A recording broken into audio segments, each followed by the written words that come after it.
Right, that's 5 past. I think we'll probably make a start there, shall we? Thank you very much, everyone, for coming. Appreciate you taking the time out of your day to come and do rep training with us. I'll just introduce myself quickly. My name's Matt. I'm the student voice manager at the SU. So my job is to oversee everything to do with reps and at the moment, specifically Exeter reps. So thank you very much.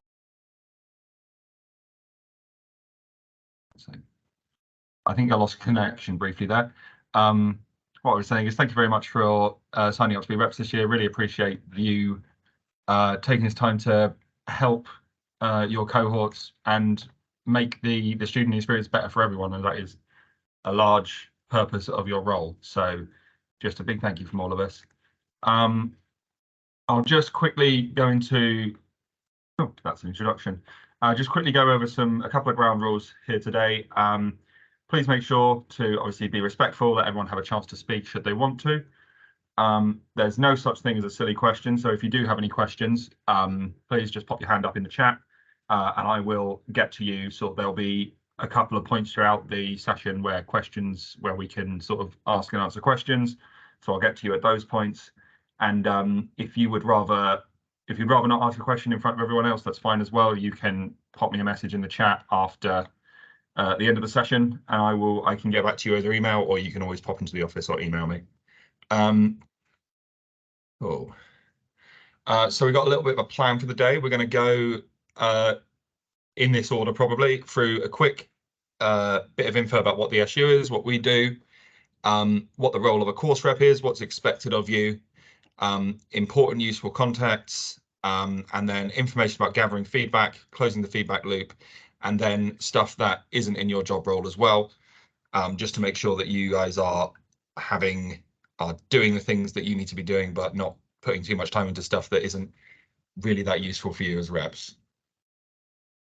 So what is the SU? Oh, just FYI as well, sorry, this we are going to be recording this session, and it will be going up probably on our website, which I know you've all got your cameras off anyway, but if you'd rather not have your name included on that, that's fine as well.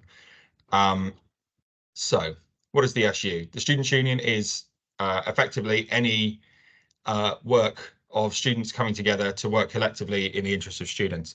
So people see the SU oftentimes as the space that we occupy, our office, our building, not that we have a building, but actually the SU is everywhere. It's all students working in the interest of students and working together to make change and improve the student experience. We want the Students' Union to have a positive impact on every student's time here. So that includes reps, activities, student council. We want everything that we do to be in the best interest of students and make a change that students can appreciate and enjoy. Together, we are a unique and ambitious group of people proudly focused on what students need and have the best student experience. To have the best student experience here, we are unique is the right word. You may know, you may not know. This campus is shared between Exeter students and Falmouth University students. So we're a very unique makeup in that regard, and we represent students from both institutions, which is a really exciting and interesting way to work. Quick introduction as well to the Student Voice team. So at the moment, there's 3 of us. I'm Matt, I've already introduced myself. I'm the Student Voice Manager. I'm the person to come to talk about anything to do with Exeter reps. If anything's not clicking with how the role's supposed to work, or you need any support or have any questions, I'm the person to come to. Penny is the Student Voice Coordinator who focuses on Falmouth reps. She is also a font of knowledge about reps, and she'll probably be able to help you when I'm not around. So you can also chat to her as well. And Leslie, the Student Voice Coordinator, she focuses more on academic community and making sure that students are represented in all matters of their student life, not just academic. You may also have seen or met your sabbatical officer team for this year. These are students who are elected into their roles. We have a big set of sabbatical officer elections every year, and they're effectively full-time paid students who take a year out of their studies or do a year after studying to represent you guys and your interests to the universities and to FX Plus. Your team this year from left to right is Connie Chilcott, President Exeter. You may meet her at some point. She's super lovely. If you ever come to any of you pop into the office, she's usually around, or if you come to things like big rep meetings, she'll be there. President Falmouth as well, Hannah. She is not that important to you guys. She focuses on Falmouth issues. Then you got your vice presidents, Phil Green and Orestes Collins Alamanos, who focus on all other aspects non-academic of student life, so well-being, support, sustainability, all of that good stuff. So the role of a course rep. We like to say at the SU that course reps are the foundation of student representation at the university. You guys are super important for collecting feedback from your cohorts, working to resolve issues, both in your course and outside. You're not always going to get feedback that is directly related to your course. Sometimes you're going to get extra stuff, and that extra stuff is really helpful for us and the union to be able to make meaningful change, because we need to know if students, before we can effectively represent students, we need to know what students are saying, and that's where you guys come in. A big part of your role is attending student staff liaison committees, or SSLCs as we call them. These are the big, essentially the tentpole events of the student representation calendar, where you guys come together, sit down with your course leaders, the people effectively charged with educating you, to come together and give feedback about the work that they're doing and how that's landing with students, how students are feeling about it. That can be a place for positive and negative feedback, but that's essentially where all that feedback is brought together and actions are decided about what to do about it. You also, a big part of your role will be to communicate with your subject chairs, EDI reps, and your fellow other reps to ensure that the student experience is authentically represented from as many angles as possible. So there's a few meetings that reps attend as part of their role. The first main one is this SSLC, which I've just talked about. Oh, sorry, that's wrong. You're not expected to chair that. Don't worry. Then that's, like I said, the space where feedback is brought together and hashed out, and staff commit to any change that needs to happen to make sure that the student experience is as good as it possibly can be. Those are often really positive, impactful meetings that you can get a lot done in these meetings if you bring the right attitude and the right feedback, and make sure that you are always on top of sort of not just the feedback that you're getting, but actually what can be done about it. The SU Big Rep meeting. So we run, as well as SSLCs, we run what we call the Big Rep meeting, which is a kind of what it says on the tin. It's a meeting, it's a big meeting where all the reps from Falmouth, or as many reps as possible from Falmouth and Exeter universities, can come together and discuss feedback on all aspects of university life, not just academic stuff. There's some academic stuff there usually, but we always have things about well-being, support, campus space, sustainability, all the stuff that students care about that isn't necessarily reflected in the academic stuff that they do. This happens at least once a year, once a term, and yeah, it's a big get-together of Exeter and Falmouth reps. Department-specific meetings as well. Some of your departments may have specific meetings that other departments don't do. So I think humanities departments are experimenting with interesting new stuff about deliberative methods of giving feedback, which are outside of those SSLC meetings.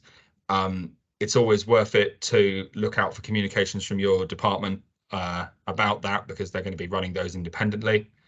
And it's always worth asking staff in the SSLCs as well, have they considered running some additional stuff to try and get some more authentic feedback and engage as many students as possible. The other big thing is informal meetings and catch-ups with university staff. So that could be your module leader, your course leader, even the director of education for your department. Those are really useful for sort of working out feedback that is potentially time sensitive. So you could get a piece of feedback that actually you see, oh, that needs to be actioned way before the next SSLC. I know, let's go talk to the person who's capable of making that change. and sort of sit down with them and express, like, this is the feedback I've got. Why have I what can be done about it? There may also be meetings that you get invited to with SU staff and other relevant people. They'll probably, if we do need to speak to you directly and invite you to a meeting, we'll email you always. So that will be the way we get in contact. Does that all make sense so far? Everyone happy? Cool. Take silent. Oh, yes, Stephen, did you want to ask something? That was my confirmation. Oh, cool. Lovely. Thank you. That's all right. Cool. So gathering feedback. So gathering feedback is kind of the core part of working as a rep. You can't effectively represent students if you don't know what students are thinking and what students are saying. So this is the best way to get the information you need to make change on your course. The feedback that you're giving, we like to say, is always sort of more powerful if you have a large amount of student voice behind it. So if you're taking a piece of feedback to a meeting and you say, oh, sort of me and a couple of other people have been talking about this issue, it's gonna be a lot less impactful than, oh, I've spoken to like 20 odd students, or I've done a survey and here's the amount of students that think that that this is a problem that needs to be fixed. There's going to be a lot more, if you can evidence that feedback, there's going to be a lot more weight behind it. So feedback could be qualitative or quantitative. So I suppose, yeah, written or numbers, and verbal or written. And the student voice team can always support you in finding ways to gather feedback as well, which I think we're going to do now. Yeah, there's a lot of different ways to gather feedback.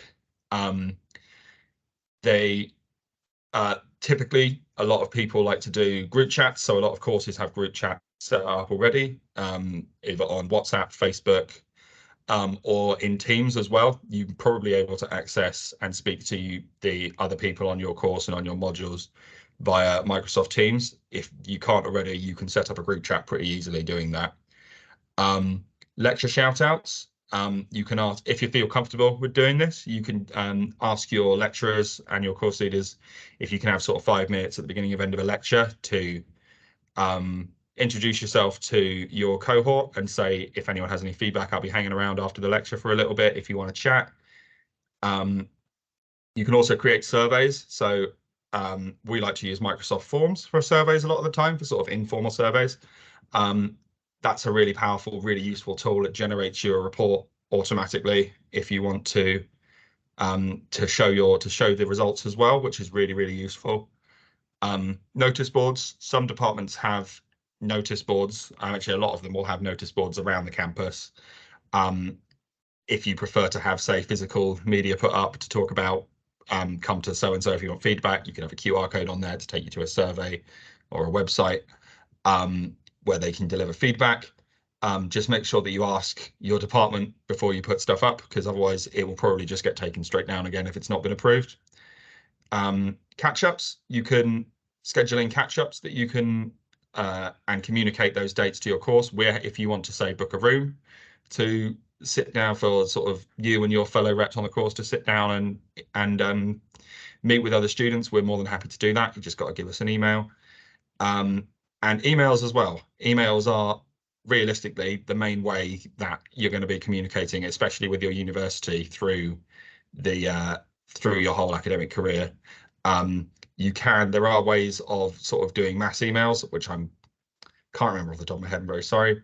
But your department should be able to help you with that. You can also just email students directly and say, how's things going? Send me an email if you want to give some feedback.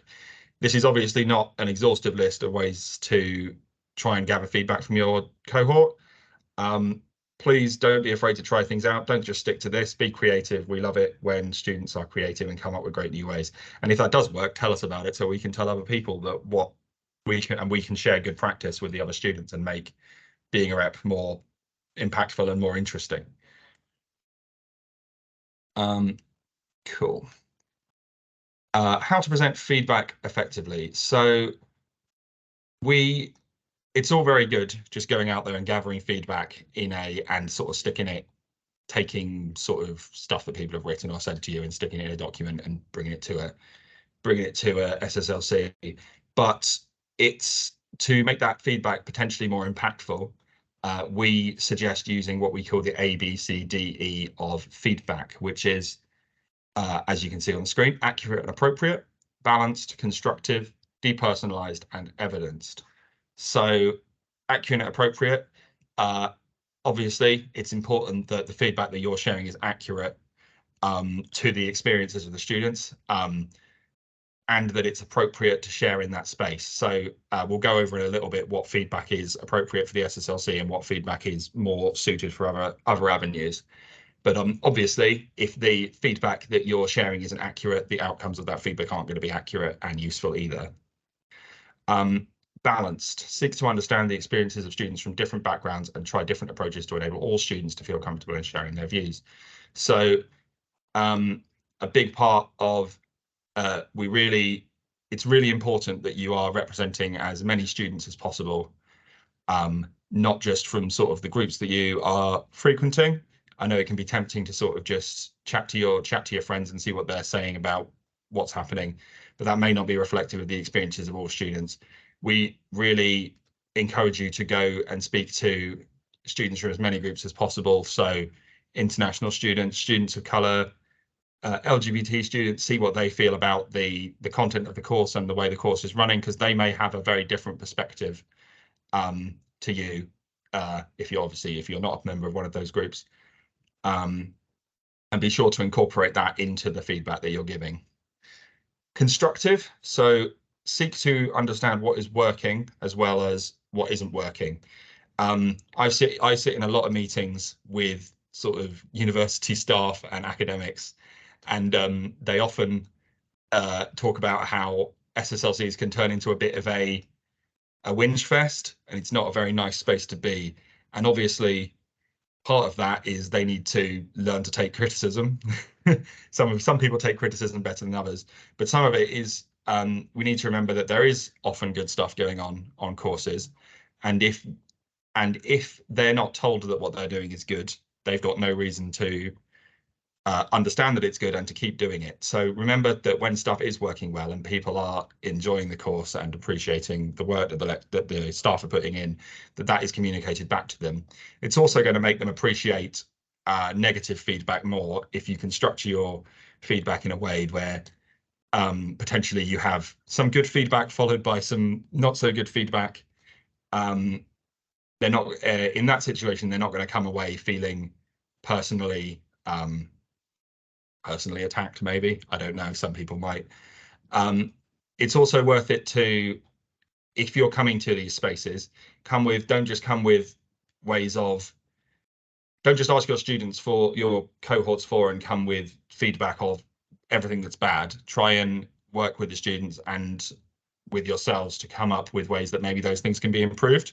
And maybe those ideas aren't workable in the long term, but that will serve to open a conversation about improving the course rather than just talking about all the stuff that's bad. And that will work to create a much more open and productive environment in the meeting. Depersonalized as well. It should always be possible. When possible, avoid naming individual students or staff. It's to try and avoid to keep people's identities sort of secure with students, but also to avoid sort of individual staff feeling sort of personally victimized, and that can create a not particularly pleasant meeting environment. As I mentioned before, make sure that your feedback is evidenced as well. So if you're doing a survey, say, make sure that you bring along some materials about how many students responded and what they said. Make sure that you're keeping a written record as much as possible of the feedback that you're getting, rather than just sort of coming to the meeting with sort of stuff that you pulled out of your brain. It's useful for records as well as for making sure the meeting is working. So I'm just going to have a quick sip of my water.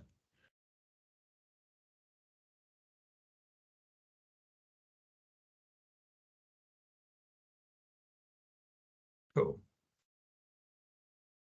So who attends a bit more of a deep dive into SSLCs? So who attends those SSLCs?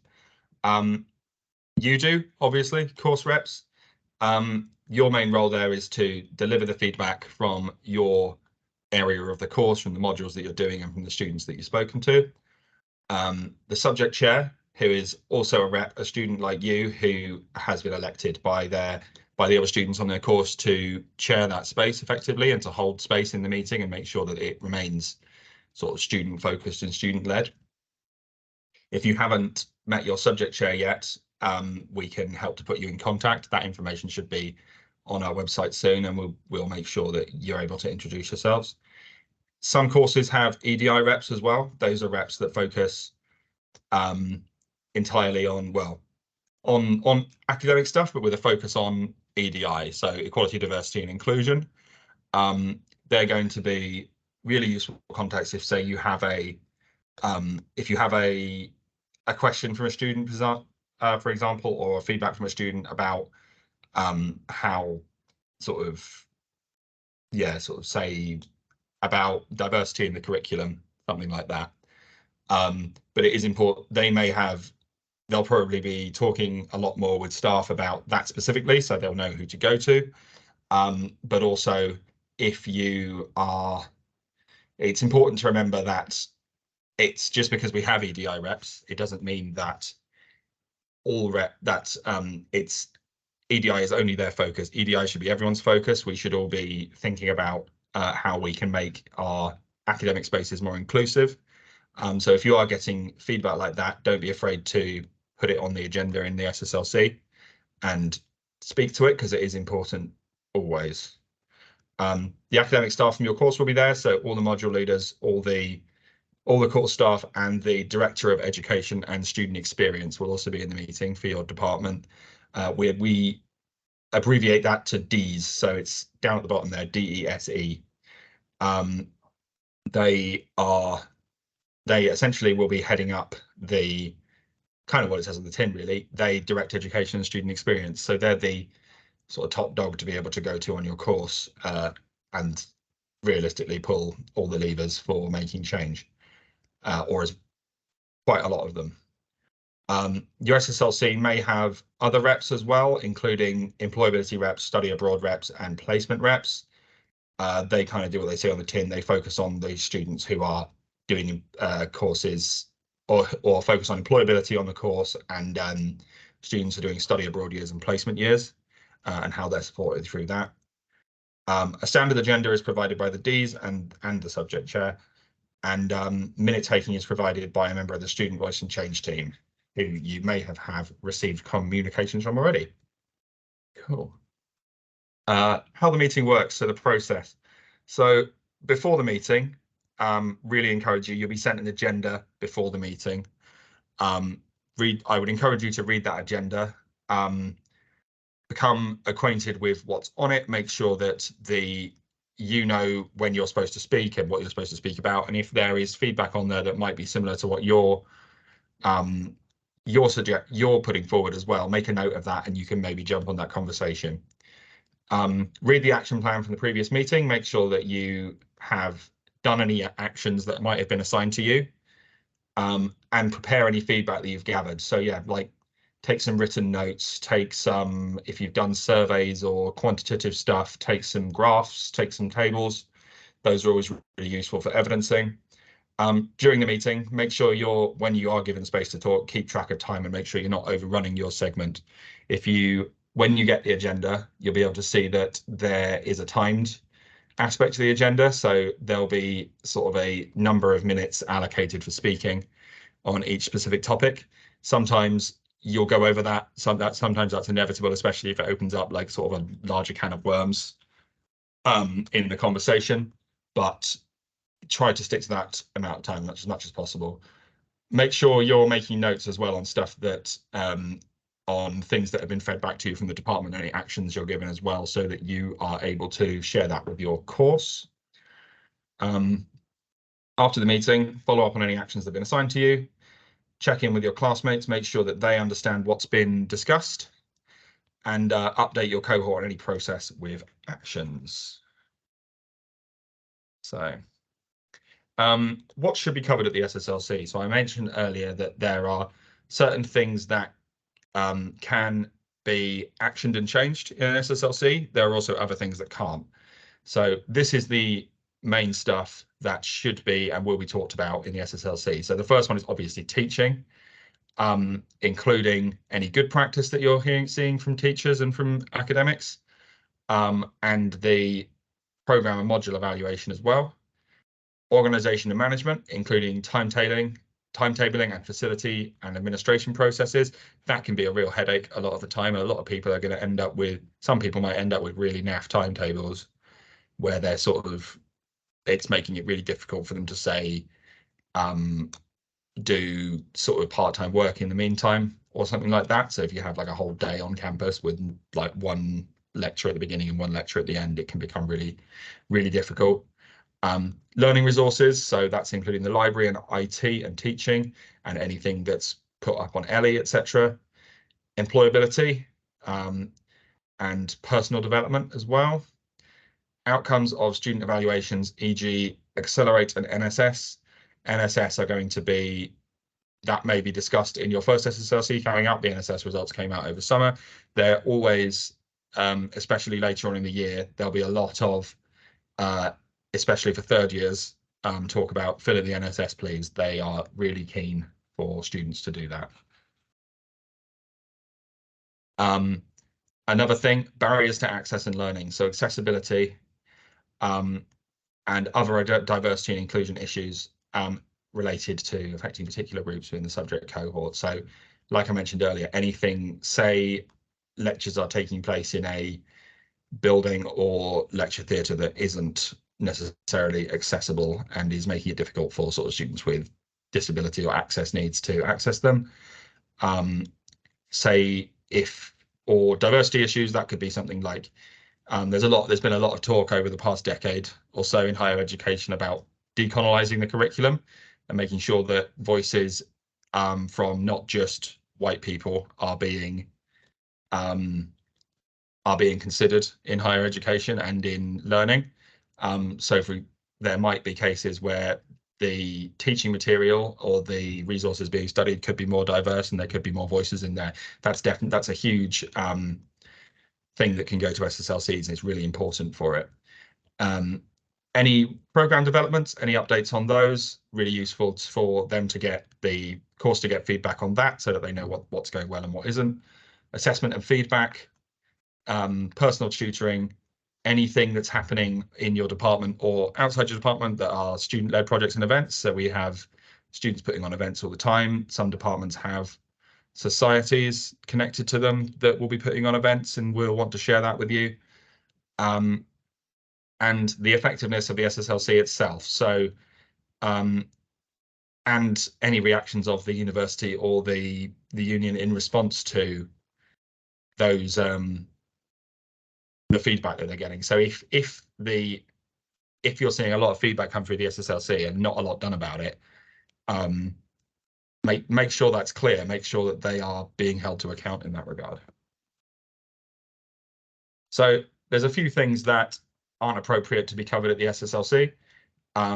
Most of the reason for this, for these not being appropriate, is that there's only so much control that the people in those spaces have over university life. And they're probably not going to be, they can't change everything, but there are other ways to make change in those spaces. So they're not really the space to discuss issues around sort of wider student experience. So for example, that could be something like accommodation, non-academic events. So say events off campus, sort of freshers events, club nights, all of that stuff. Parking on campus as well, that's something that comes up a lot.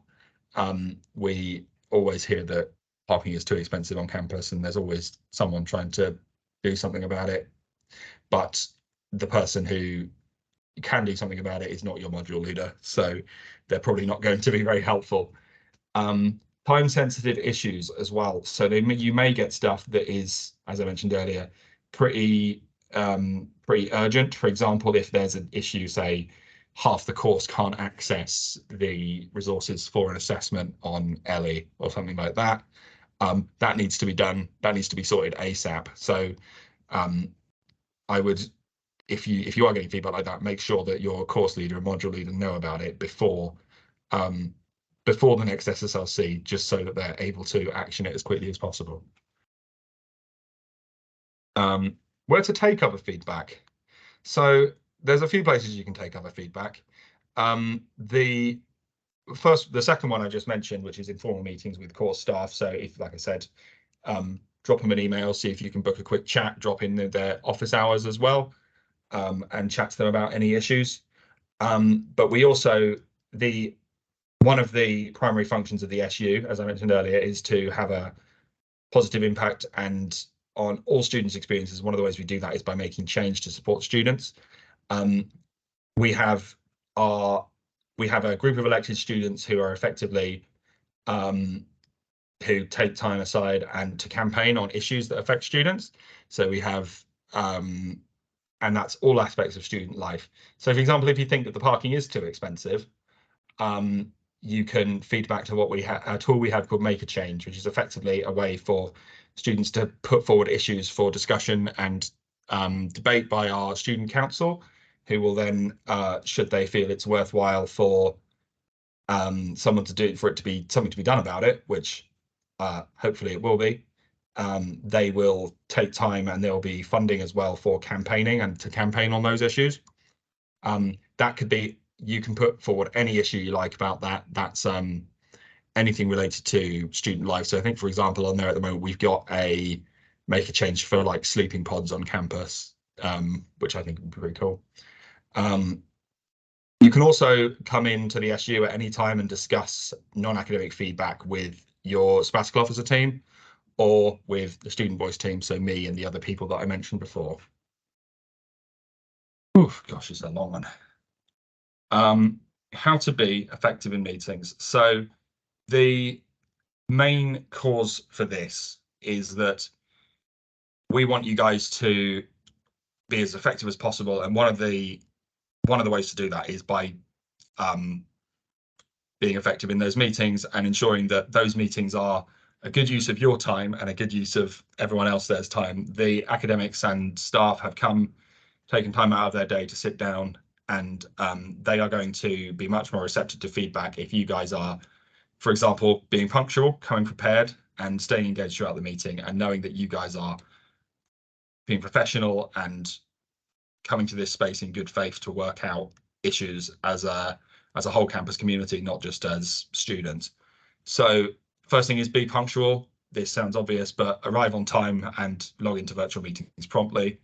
If you're not able to attend a meeting, make sure that you let the meeting secretary know before the meeting. So you'll get sent an agenda and a meeting invite before the meeting, probably at least 1 week before the meeting. If you're not able, make sure you check that time.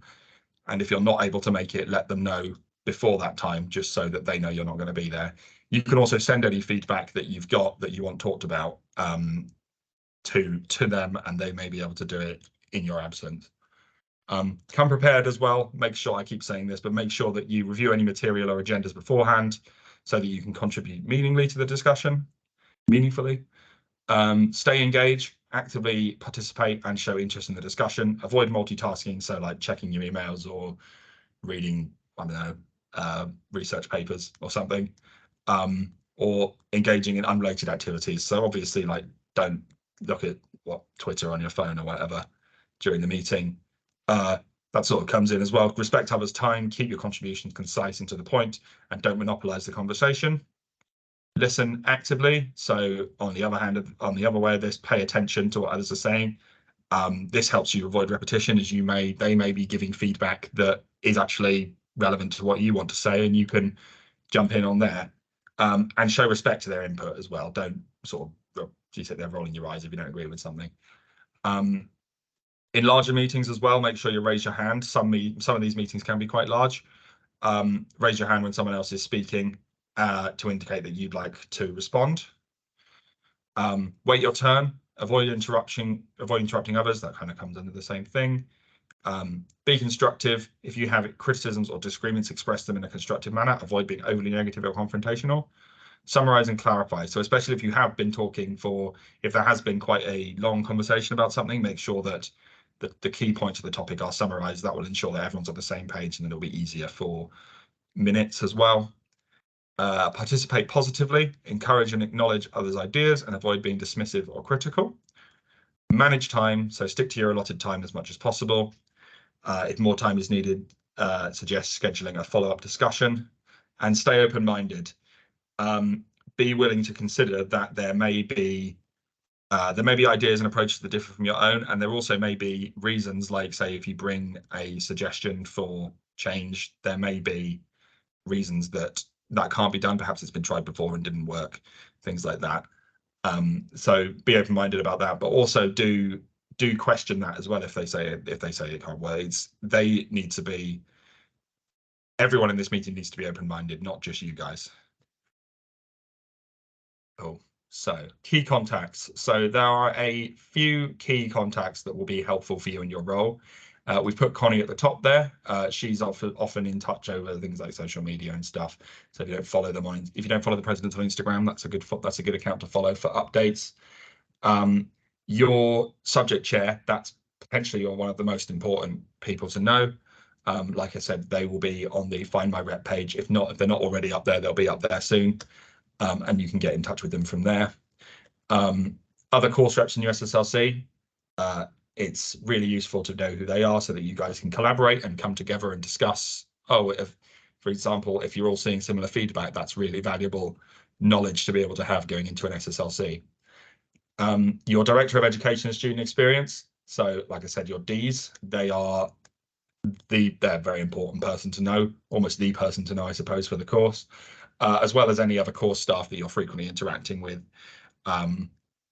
The Student Voice and Change team. So your Student Voice and Change coordinator for this campus is Michelle Steers. Her role is basically entirely managing and running SSLCs and supporting reps with gathering feedback and doing their job. She's kind of like me, but working at the uni and doing way more work for this because I have other stuff to do. And yeah, the Student Voice team as well. Don't be afraid to ever come in to chat with us. We love chatting to keen reps and students. It's really cool to see you guys. Cool. That was a lot of information. Are there any questions on that at all? Feel free to pop your hand up. If not, I'll move on.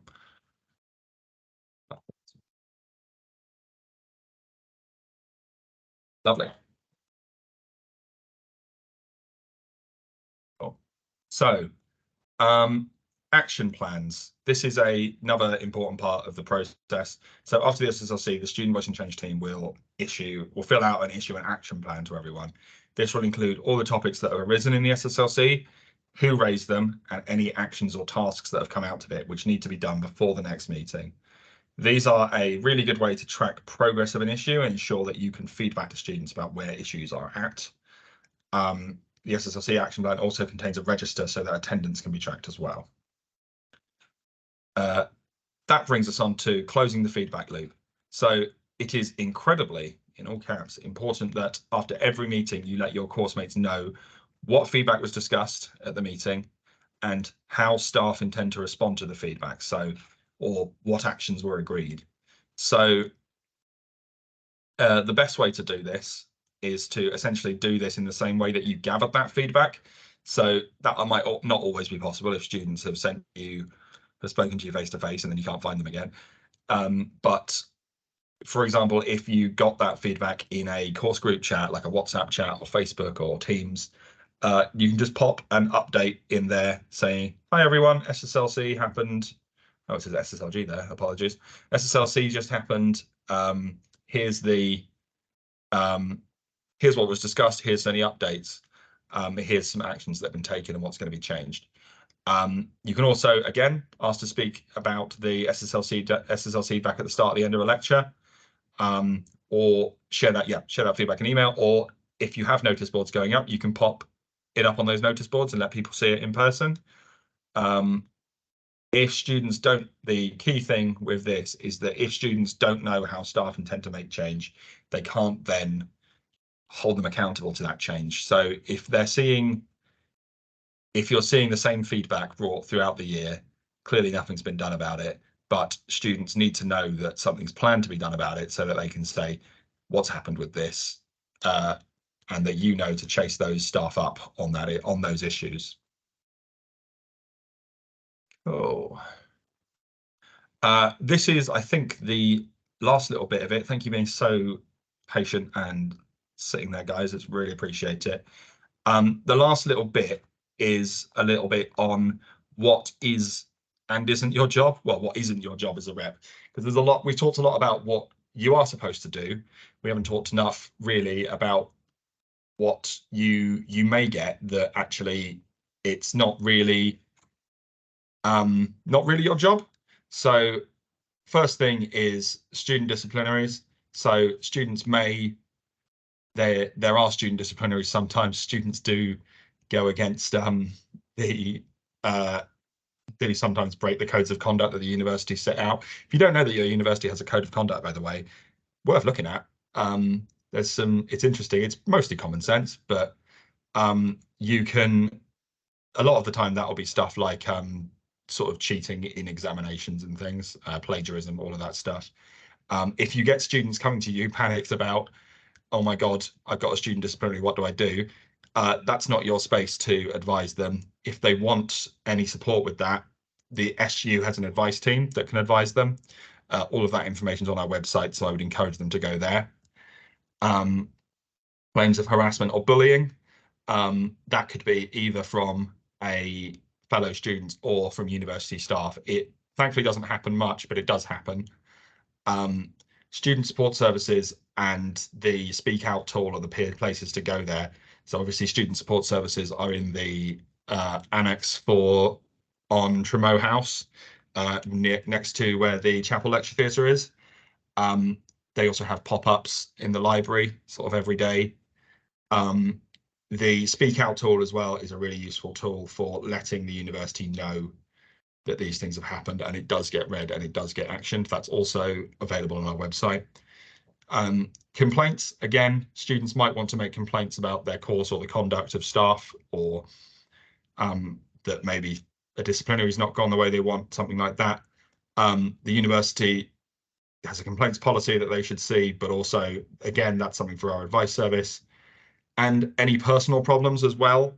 You guys are, ideally, the purpose of you guys is to be visible to students and for students to know who you are and come to you with problems on their course, but that can sometimes also lead into them talking about issues that are